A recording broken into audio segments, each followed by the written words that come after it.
ఇటీవల పూణేలో చోటు చేసుకున్న పోర్షే కారు ప్రమాదానికి కారకుడైన మైనర్ బాలుడి తల్లిని అరెస్ట్ చేసినట్టు పోలీసులు వెల్లడించారు.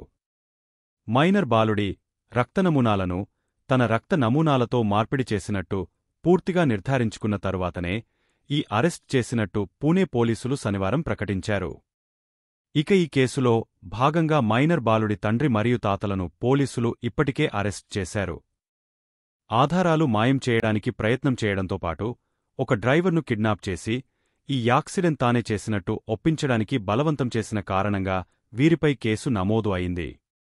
ఇక ప్రమాదం జరిగిన సమయంలో మైనర్ మద్యం సేవించలేదని చూపించడానికి అతని రక్త నమూనాలను తారుమారు చేశారనే ఆరోపణలపై ససూన్ జనరల్ ఆసుపత్రిలో ఫోరెన్సిక్ మెడిసిన్ విభాగాధిపతి డాక్టర్ అజయ్ తవారే, వైద్యాధికారి డాక్టర్ శ్రీహరి హల్నార్ మరియు ల్యాబ్లో ఉండే అతుల్ భట్కాంబ్లేను పోలీసులు అరెస్టు చేశారు.